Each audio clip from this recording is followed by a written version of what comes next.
Hello, you lovely ladies and gentlemen. My name is Mangsa, and today I have a real treat for you guys. Today you'll get to see some pipe runners. That's right, the unit you never see in competitive Advanced Wars because they're kinda bad.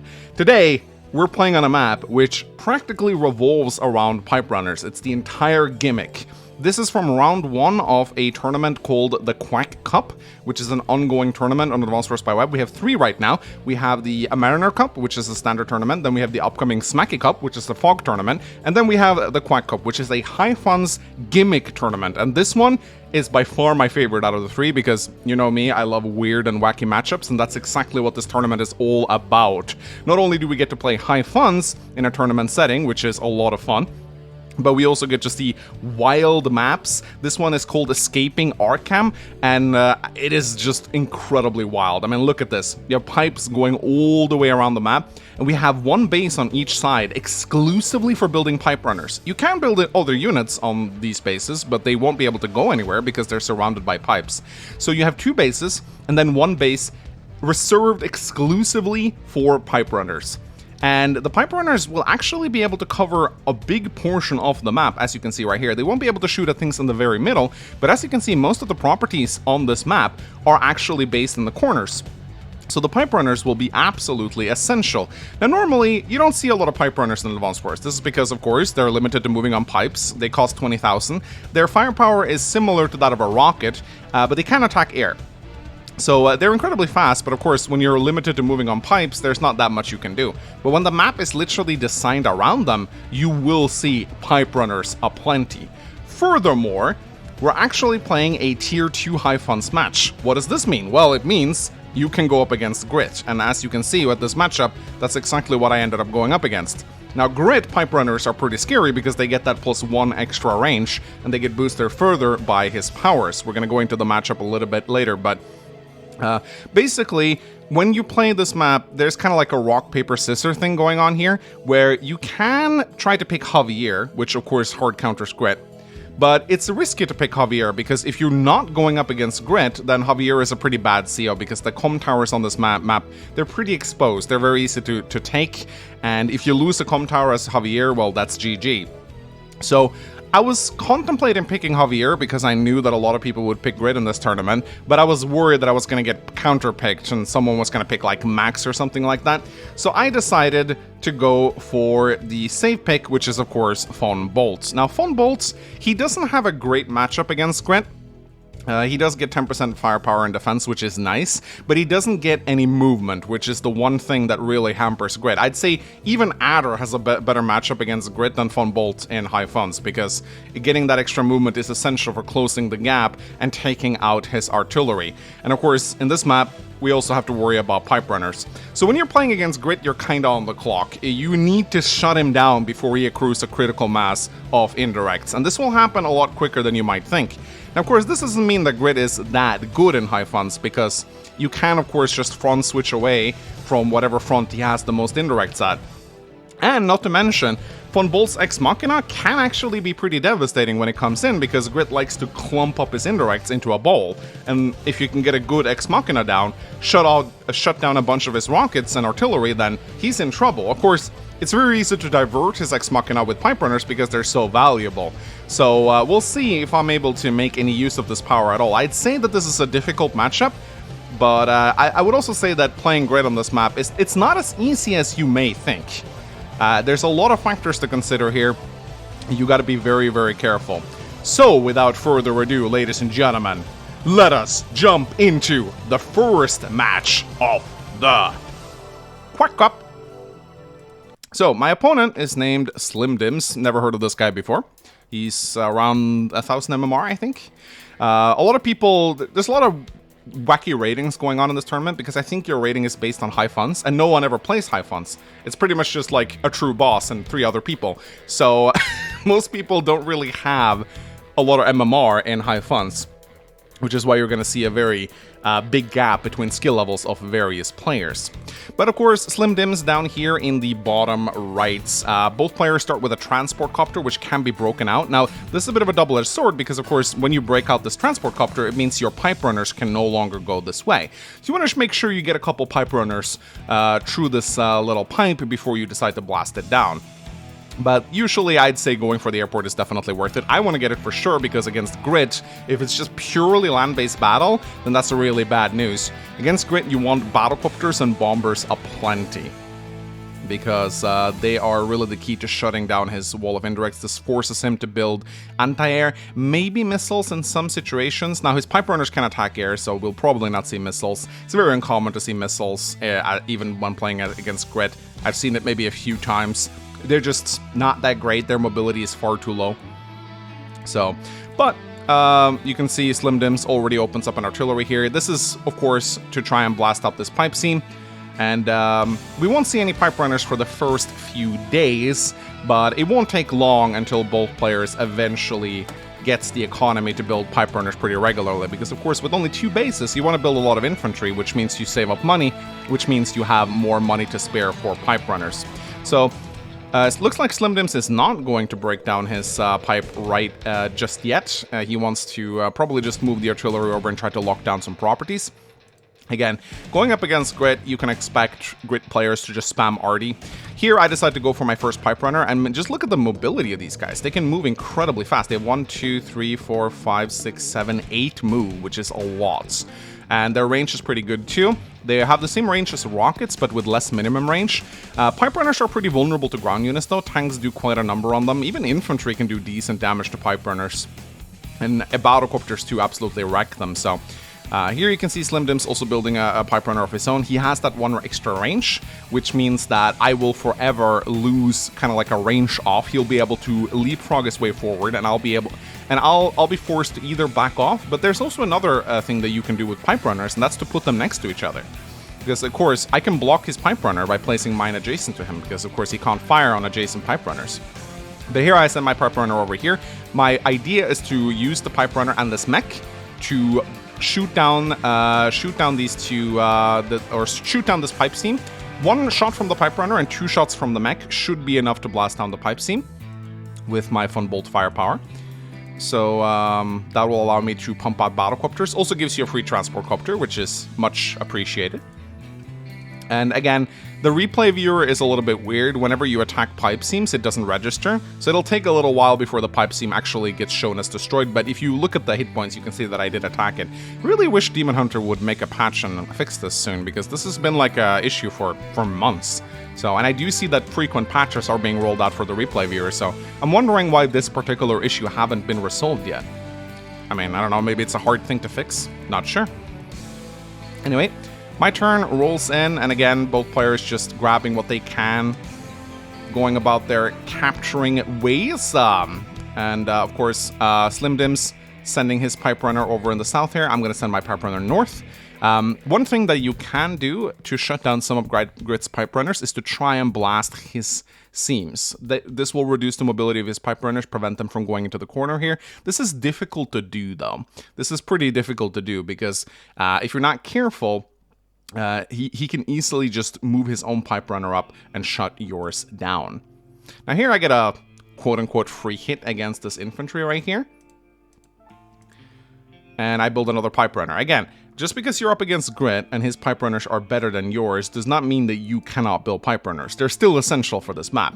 Yes, his pipe runners outranges mine, but I still need pipe runners myself to lock down certain parts of this map. I want to make sure I get this this comm tower, for example. Very important. You need firepower against Grit so that you can bust through his infantry walls. Extremely important.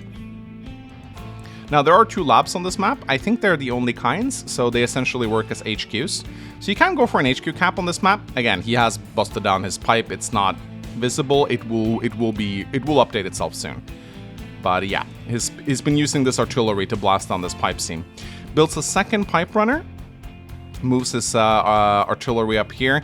Again, you want to be very cautious as Grit moving forward too much, because you can easily find yourself in a position where your RT are dead. Now, I have blasted down this pipe seam. Again, you just haven't registered it yet. I think it will update next turn. Yeah, here we go. So you can see it takes 1 turn for the pipes to update properly.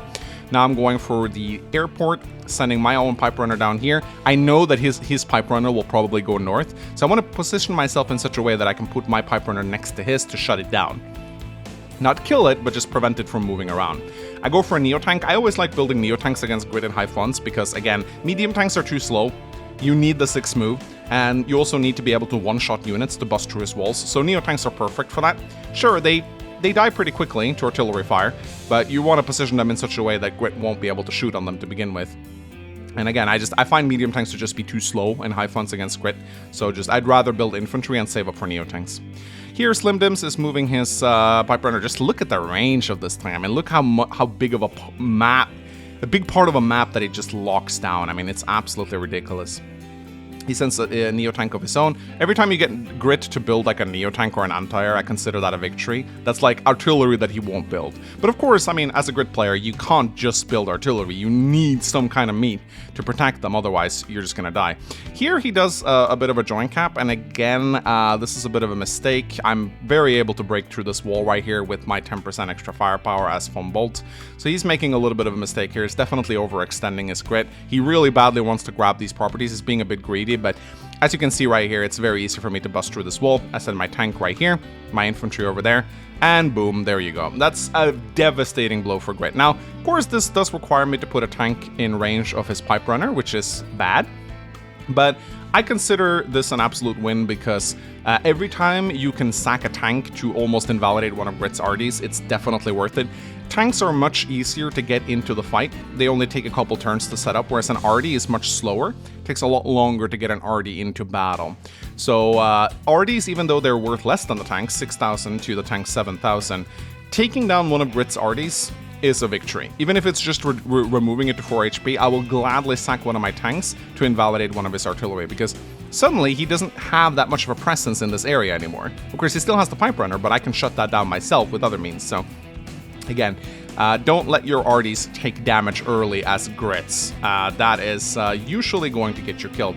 Now here, I do something also a little bit risky, and this kind of highlights the weakness of the pipe runner. Look at this. So here, I actually place my own pipe runner in range of his pipe runner. Now I know that his pipe runner will probably kill my pipe runner, because again, they have the same firepower as rockets. They do a lot of damage to each other. But if he shoots on my pipe runner, I can pretty much kill his pipe runner with a tank. And again, his pipe runners are a lot more valuable than my pipe runners because he's grit. So I'm happy to trade one of my pipe runners for one of his. So here we go. And I build another Neo-Tank. Again, Neo-Tanks, my game plan against grit in high funds is usually Neo-Tanks, battlecopter infantry, and regular tanks when I can't afford regular ones. That is usually what I like to do. I find that that is like the best way to deal with grit in high funds. So here we go. He takes a shot and kills my tank probably. Yeah, there we go. It seems like he actually wants to move his pipe runner towards me now. So that's fine.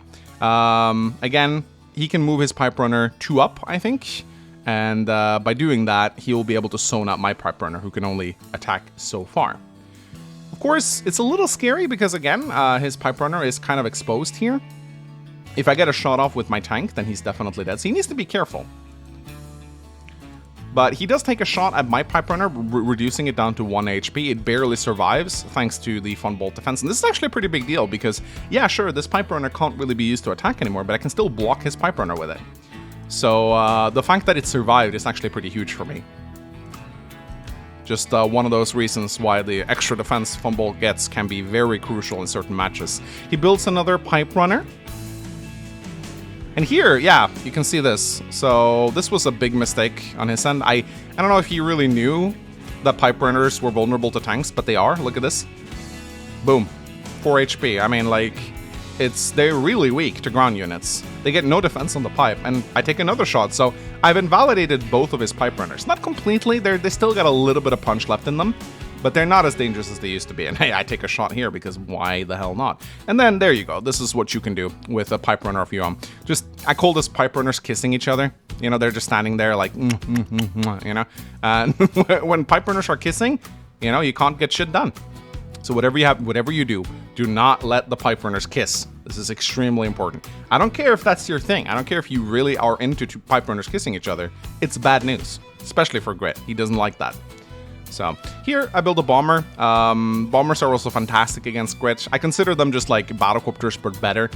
Again, you just want fast, high firepower units against Grit. That is really what you want to do. And considering I just weakened his anti-air defenses quite considerably, I feel very confident building a bomber. Another thing I also love with building bombers against Grit is that it forces him to build fighters. His anti-air are not good enough to deal with Von Bolt bombers. In fact, I think, I don't have the damage calcs right in front of me, but even if you attack his bombers with Grit anti-air, I think the engagement isn't as favorable as you might think. You take a big chunk out of the bomber's HP, but the problem is Von Bolt's bombers will most likely get to attack your anti-air first. So it forces Grit to build weak-ass minus 20% firepower fighters, which he really doesn't want to do. So I love building bombers for that reason. Against Grit, it's pretty much about forcing him to do things that he doesn't want. You gotta make Grit players uncomfortable. You cannot let them set up. This is like the most important thing.